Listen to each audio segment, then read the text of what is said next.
Having someone else who's as invested in it as you are, that's, I think, the key to success of any business, whoever you're working with, whether that's your wife, your friend. 3 big things in the business and in any relationship is honesty, trust, and communication. If you don't have one of those, the other 2 are going to fall down.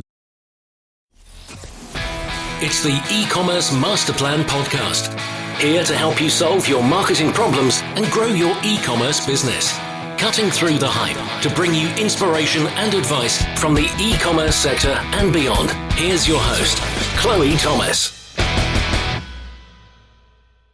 Hello and welcome. It's great to have you here. Thank you for hitting play and choosing to listen to one of our inspiring guests. In this episode, I get to catch up with the ops director of a brilliant e-commerce brand. They're really big in a specific niche, and they've been doing some really, really clever stuff behind the scenes that he's going to be taking us through. We'll be talking about making the most of a migration to Shopify and what comes after the migration to Shopify. We will be talking about process optimization, why you may want to keep fulfillment and production in-house. We'll be talking about a little bit of marketing too. And his top tips are absolutely brilliant. So make sure you stick around for those at the end of the episode. Are you using Yotpo for your email and SMS campaigns? Then you will already know the great news that they're sunsetting their email and SMS service at the end of this year. I know it's not the news you wanted to hear this close to peak. Yay, let's move our email system. So to help you with all of that, over on the eCommerce Tech website, we are putting together a couple of blogs to help you to navigate it all and to turn this surprise into a brilliant move for your business. One that can even, or certainly has the potential to even increase your peak performance. To get the blogs, go to ecmp.info/Yotpo. That's YOTPO and ECMP. And there you can read my 4-step plan to make the most of the situation. And you'll also get a roundup of advice from email marketing experts about what you should do. So ecmp.info/Yotpo. Have you yet downloaded our ebook? To celebrate reaching episode 500, we've created an epic e-commerce success-focused ebook for you, packed with 500 top tips about how to make your e-commerce store more profitable, featuring the advice of many, many past guests alongside industry experts and many of you as well, our listeners. I've checked every single tip and organised the whole thing into sections for you, making it super easy to dip in and dip out and take inspiration as and when you need it. This ebook needs to be sat on your desktop or even printed and sat on your desk. Download your free copy right now at ecmp.info/ebook. Get 2024's most valuable e-commerce ebook now, ecmp.info/ebook. And now to introduce our special guest. Ben Boughton-White is the Operations Director at Dorwest, experts in herbal pet care since 1948, selling globally via wholesale marketplaces Crufts and their own Shopify store. They now do over 50,000 orders a year. Hello, Ben. Hi, Chloe, and thanks for the introduction. Great to have you on the show. Such a fascinating business. But how did you get into the world of e-commerce? Well, my background is IT, traditionally. That's my first job kind of out of university. It wasn't my degree. It was completely unrelated, but I ended up in IT and then kind of found my way into systems engineering and cybersecurity. Kind of that's kind of a natural path. And then by that point, I was married to Jo, who is the 3rd generation of the family who started Dorwest. And due to kind of how the business was going for her and her parents were kind of beginning to retire, she needed that support. So I kind of came into the business at that point, felt I had something to offer with my side of my skills, really, the kind of technical skills I had, process, procedure, that kind of thing from working in much bigger businesses. So it kind of made sense for us to give that a go, really. And that was 10 years ago. So from there, once I joined Dorwest, the technical system side of the business in general, and naturally e-com's a part of that, became my area of expertise, really. And that's kind of what I do day to day, really. So I look after the systems that we have and kind of as well as the production and dispatch areas of our business as well. So kind of the more technical side of it. And whereas Jo really looks after the marketing and the customer services side, that's where her passion is, the vision for the brand and how we operate as a business. And I make sure that everything runs smoothly, hopefully, in the technical aspects. Yeah. So 2 massive questions I have to ask after that intro. Number 1, what was the degree? Marine environmental science.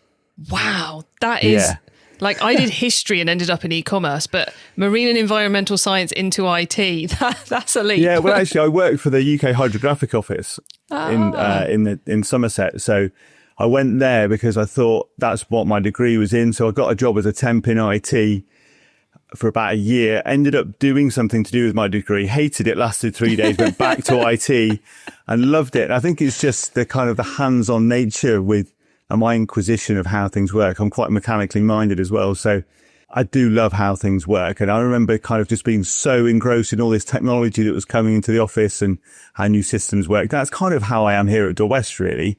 So I love making sure that our website works really well, that the ERP behind it works really well. And I really hate inefficiency. So when I see it in our business, and also kind of when I talk to other friends or, experience other businesses, I really hate that kind of inefficiency side of things. So kind of I think the IT and my kind of systematic brain loves the kind of stimulation that gives me, if you like.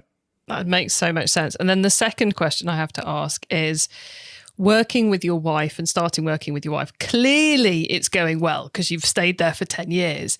Any tips for anyone else doing that family business thing? Because I've spoken to people who've been like, yeah, we talk about it 24/7 and it's brilliant. And others who go, we leave it at the office. But what's your kind of recipe for success, or any tips you can share? We do talk about it a lot in work and outside of work, but also I think having that ability to discuss it out of work means we can leave it alone a lot more easily. So we've got 4 dogs. So every morning we're up at 6 o'clock out with the dogs. We have lots of really great conversations at that point in the morning because invariably things are on your mind overnight. They come to you in the morning. So that half an hour dog walk in the morning enables you to kind of get them off your chest, set the scene for the day. And also having someone else who's as invested in it as you are, that's, I think, the key to success of any business, whoever you're working with, whether that's your wife, your friend, just another associated director. You've got to have that common goal in mind. So, and also understanding our different strengths. So like I said, Jo looks after very much the brand vision and the marketing, and I look after the technical side of it. It means we're not stepping on each other's toes, but we both work together really well. And communication, our 3 big things in the business and in any relationship is honesty, trust, and communication.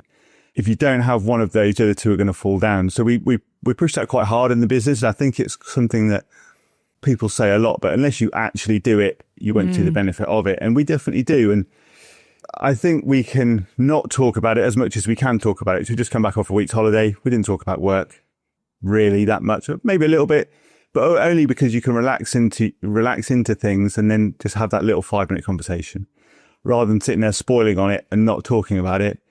It's not a 9-to-5 job anymore, but then at the same token, it's not a 9-to-5 job. That's great. I really love that aspect. It gives me the flexibility, or us the flexibility, to do what we need to do as a family and as individuals, but also at the same time have a really successful business.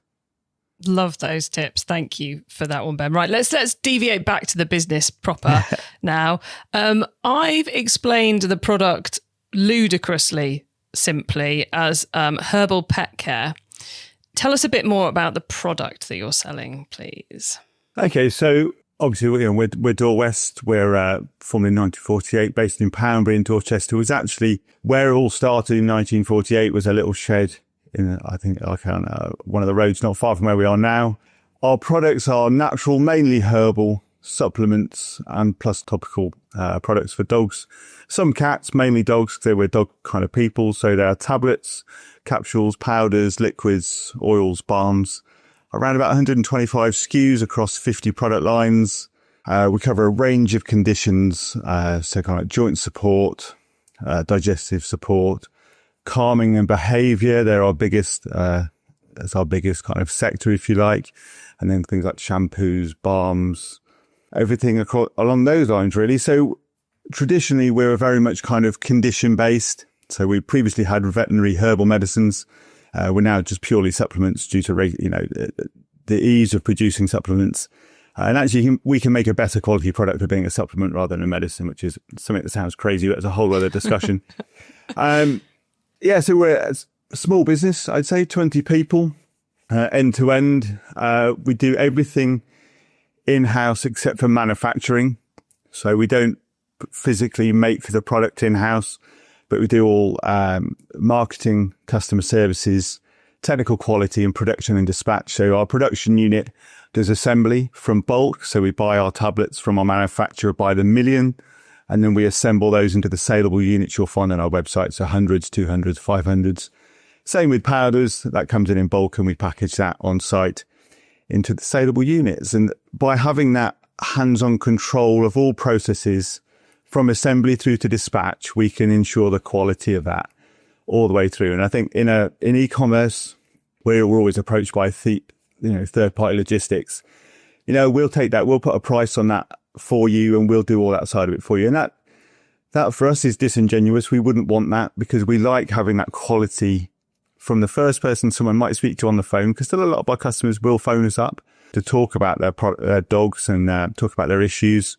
So our customer service team will talk to them. They'll process the order. They'll go downstairs to our dispatch team. They'll pick it, pack it, put everything in the envelope, put the sticker on the envelope, and then send that out. We've got control of that from end to end. So that's very much where our technical quality comes in as well. We can ensure that if there's any kind of lost in post or incorrect products, damaged products, we know, were we particularly busy, who was working on dispatch that day? Did we have a different batch of packing material? All those kind of things, we can see it end to end, and everything. It probably makes us sound a little bit like control freaks, but we just care about the quality of the advice that's given to our customers, the quality of the marketing that we do, and also how we dispatch our products out to our customers.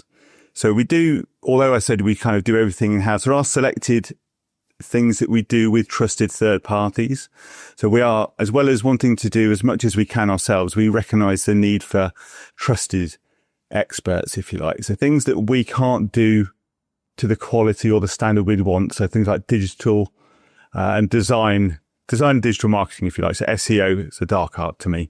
And kind of like any kind of the digital online ads, and they kind of, we're very fortunate to work with a really good design agency who've been with us since we did our rebrand over 10 years ago. So we went from being like a cartoon little hand-drawn dog to the pestle and mortar logo, and through to the kind of the arch logo you'll find on our products now. We work with a relatively local husband and wife design team who are kind of like our brand guardians with us.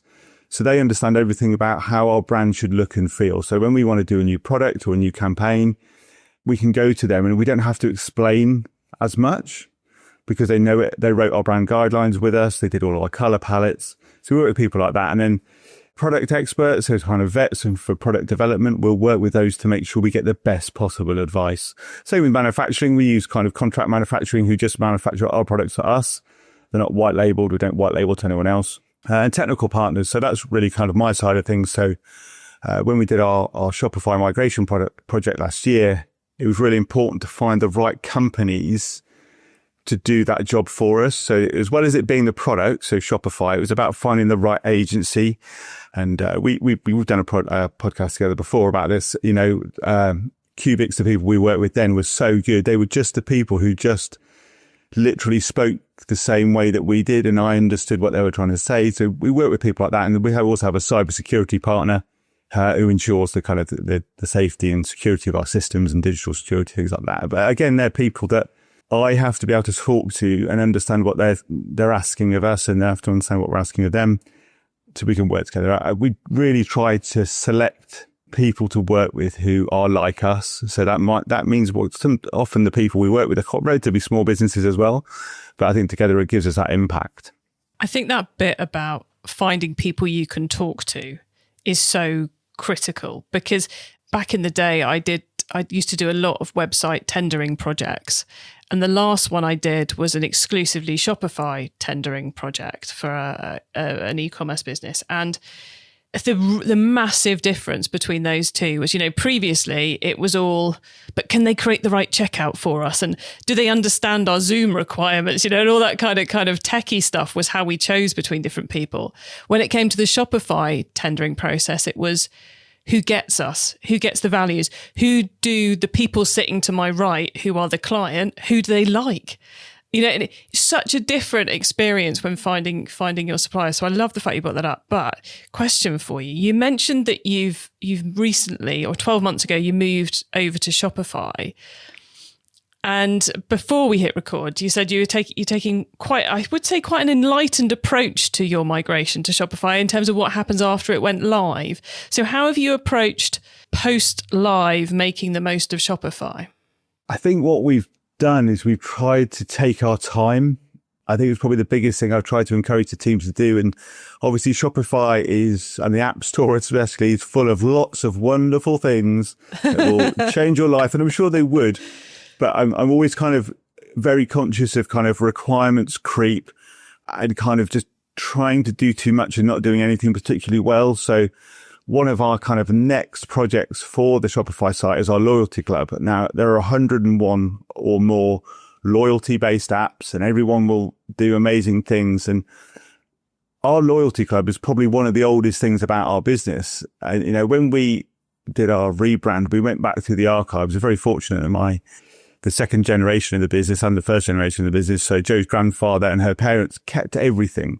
All the archived material, and there's letters written by her grandfather and kind of ideas he'd written down, like he wanted to write, his outline for a loyalty club of ensuring that, loyal customers after their second order got 10% off for life. And that's something that we continue to do till we move to Shopify. And all of our old loyalty club customers still get 10% off, but we're now looking to relaunch that in a modern way. But we've taken our time. It was in the original scope, but we didn't feel we could deliver it at the time the way we wanted to deliver it. So we didn't.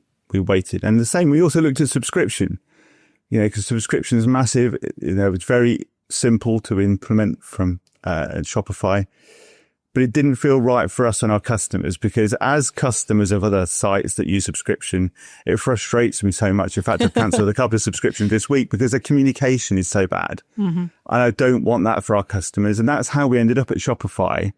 We wanted the best possible experience for our customers. We wanted them to be able to order the products they wanted as simply as possible. So whether that's the website's performing well, they can pay really easily, they can update their details, the passwordless entry with, shop codes. So that's really how our whole Shopify migration started. It's like, okay, well, that's what we want first. We want the Shopify experience for our customers.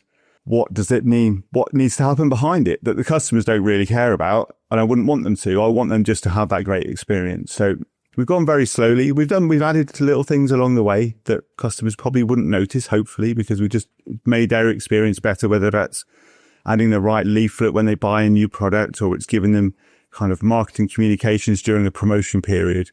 So we've just gone really kind of slowly. We've kind of replicated what we did previously on our old system, but done it better. Yeah, that's it really. I think that's kind of my role. I think part of my role is to kind of gatekeep that and stop it running away, because I'm sure it would run away. But our Shopify partner are very pragmatic as well. They understand what we're trying to achieve and what we're trying to the experience we're trying to give to our customers. I mean, I think it's such a wise way of approaching it, because you mentioned subscriptions and you mentioned loyalty there. And it's like, it's so easy for someone like me or a consultant or whatever to come along and go, oh my God, Dorwest don't have subscription. You should slap that on the site right away. But as with the loyalty piece, it's the make or break is in the strategy behind it and the way you implement it. And turning an app on today is neither strategic nor well implemented, is it? So taking the time to work it out, and how you could actually work that out when you've just changed your entire systems.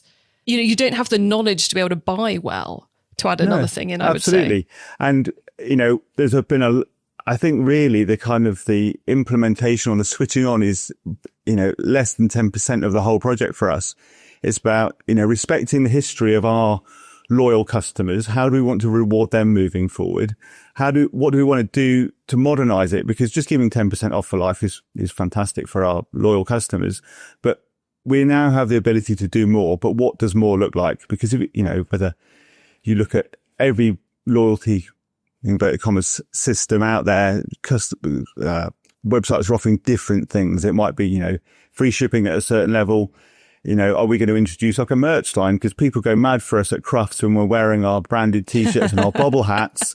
We could probably sell as many of them as we do our most popular products. So is that something we look at? But how do we deliver that? What has to come behind it? It's not just a matter, because I just don't like it when you have to switch things off because they're not right and they're ill thought out. I don't enjoy that. It feels like a failure.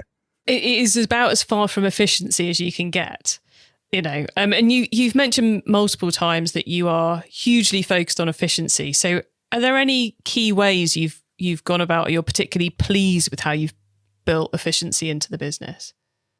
Being in systems engineering, for the kind of sector I worked in, we were all about documentation, and we'll kind of come on to this later in my top tips, is that we document everything, every process, every way of working, maintenance tasks, cleaning tasks in our production facility, especially, or assembly and dispatch, that's all documented, because the only way we can ensure quality is to do things the same way over and over again.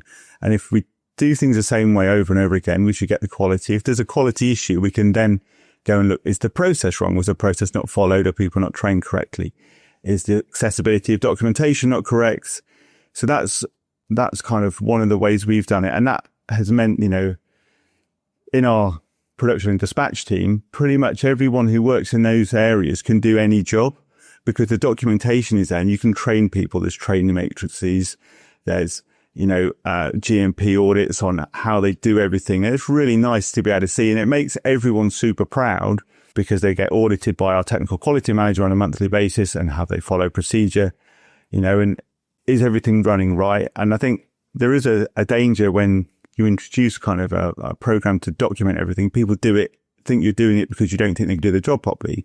You're actually doing it because you want everyone to do it right. And we don't use temporary workers. We don't have any we got very long-term loyal staff. So that's great. And you could just go, well, that's the way we've always done it. But actually, by having it documented, you can go back and review. Is that the right way to do it still? Or not? Just because that's the way you always did it doesn't mean it's the right way now. But if you don't have things documented, you can't really kind of determine whether there is a problem in a system or a problem in a process. E-commerce Master Plan is supported by some of the greatest companies in the e-commerce sector. Here's a reminder of who they are. Are you using Yotpo for your email and SMS campaigns? Then you will already know the great news that they're sunsetting their email and SMS service at the end of this year. I know it's not the news you wanted to hear this close to peak. Yay, let's move our email system.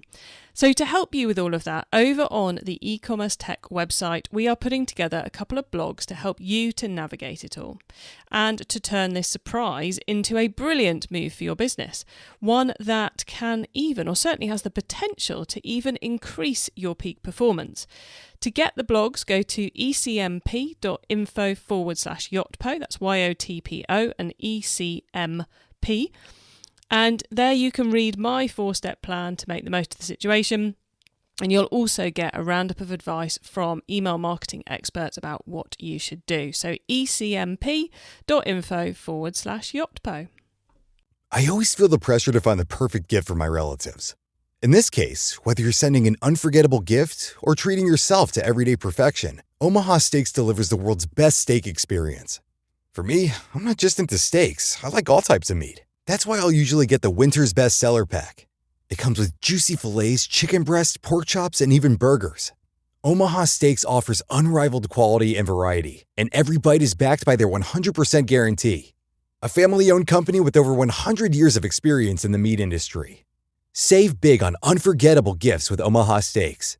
Visit omahasteaks.com for 50% off site-wide and earn an extra 20% off select favorites during their Cyber Sale. And for an extra $35 off, use promo code YUM at checkout. That's omahasteaks.com, promo code YUM at checkout.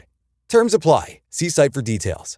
Go to omahasteaks.com to get 50% off site-wide plus an extra 20% off select favorites and more limited-time deals during their cyber sale. And use promo code YUM at checkout for an extra $35 off. Minimum purchase may apply. See site for details.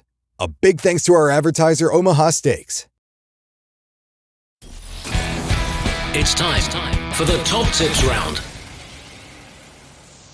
Okay, I love this section because it gives me and our listeners some really quick ideas for taking our businesses to the next level. Ben, are you ready for the top tips? Yes, let's go. Okay, the book top tip. If everyone listening to this podcast agreed to take Friday off and read a book to make their business better, which book would you recommend? Okay, I do love to read. I can't sleep at night without reading, and I do try and vary what I read. I don't read business books before I go to sleep. I'm not that bad. But I do try and kind of get into my cycle of reading business books. So one of my books that really spoke to me, even the title just spoke to me, which made me want to read it, is the 12-week work year. So I think there is a danger when you're in a position like Joe and I are, where the train set is ours, we can do what we want with the business and run it how we want, is to try and do everything. You can't. And when we've got a relatively young family, so we're kind of almost beholden to that 5 to 6 week cycle of school half terms, the 12-week work year meant we could bring a bit more focus to what we're trying to do rather than thinking, oh, we're going to get this done by the end of our financial year.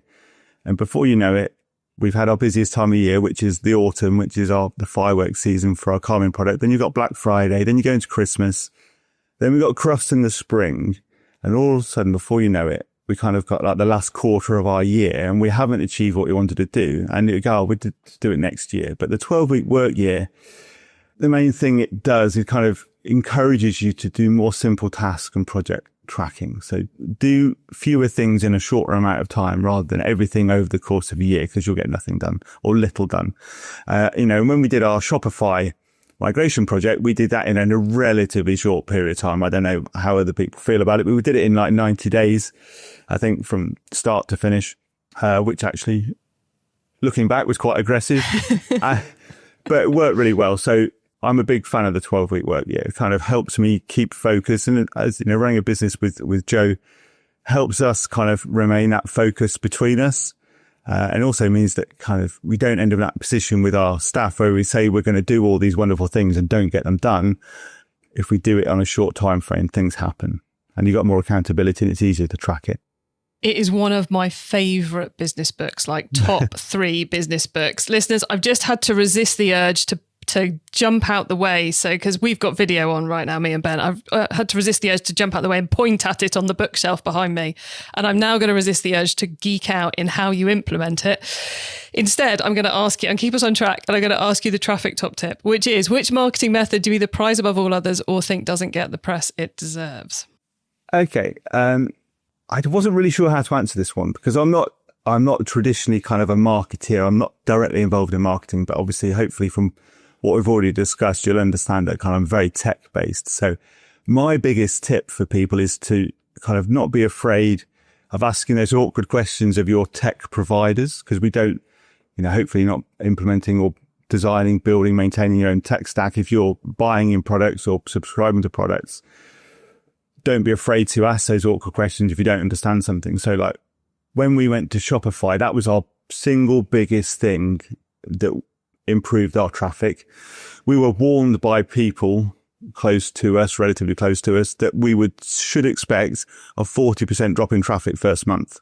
And obviously we built that into our budgets to try and put more money into the SEO. Actually, we saw a 25% increase in traffic first month.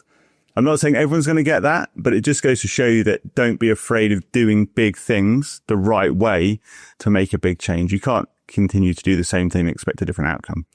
I'm sure there's a better way of putting that. But for us, that was a big headline for us. And it was really positive because all of a sudden, I don't think we necessarily spent any more on SEO when we were on Shopify than we did previously. It was just more effective. Obviously, Google loves to read Shopify, that everything's just written better for it to read.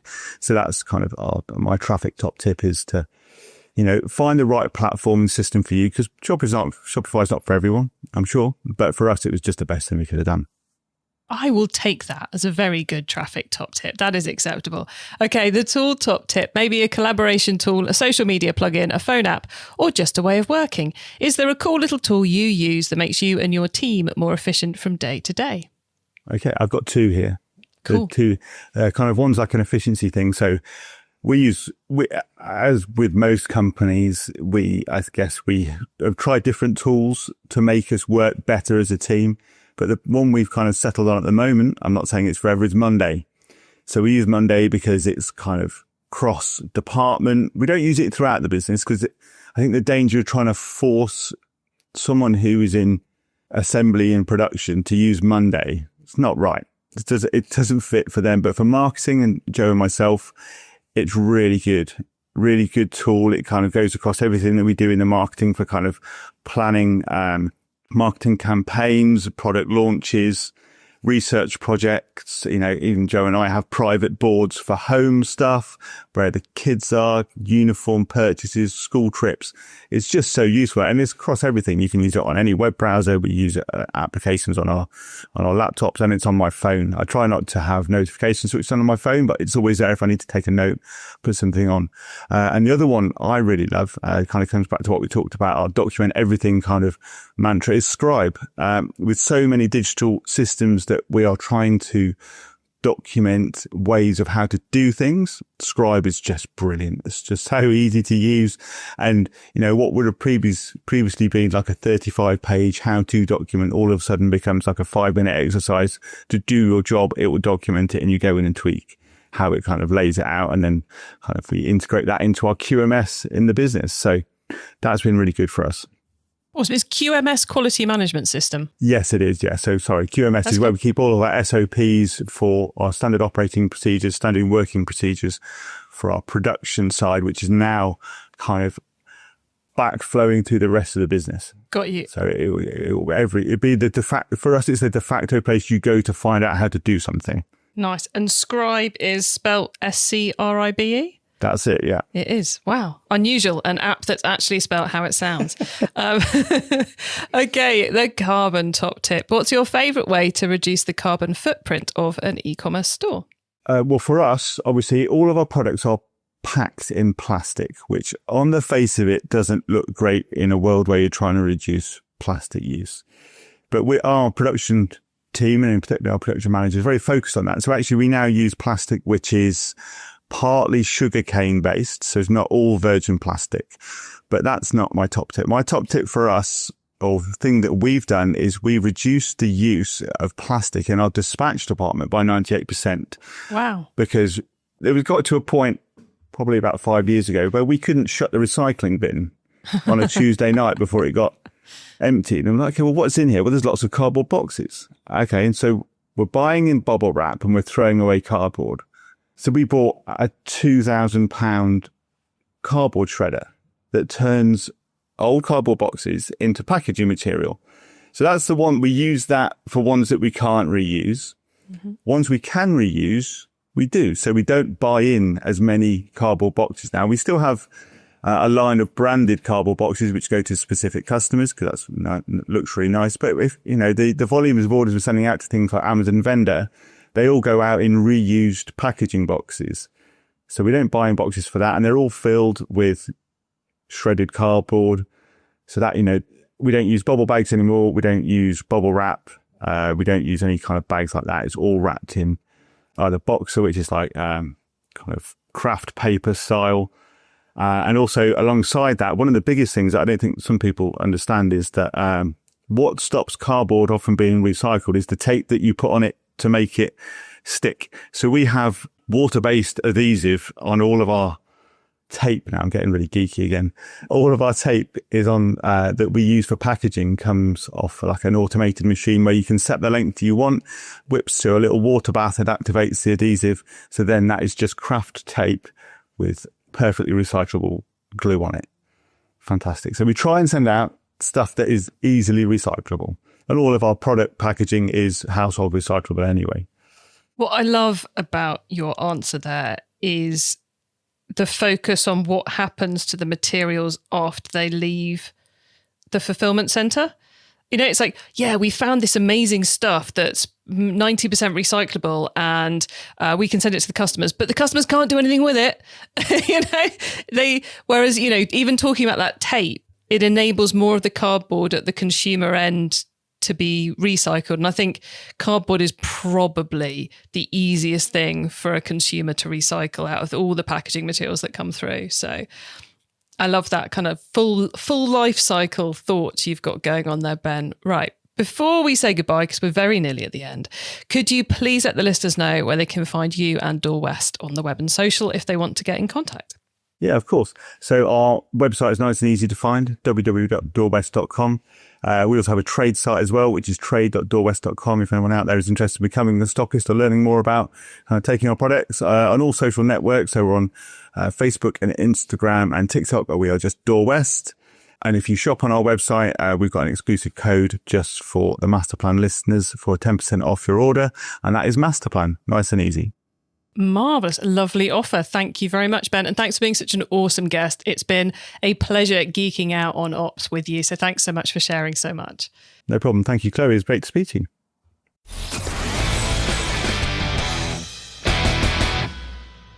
Fascinating to get to just chat ops there with Ben. And I think you can really see in the conversation with him how they are, doing great on the growth front and keeping things super efficient, but super effective, with the focus on giving the customers a great experience, giving them a great product, really ringing true there.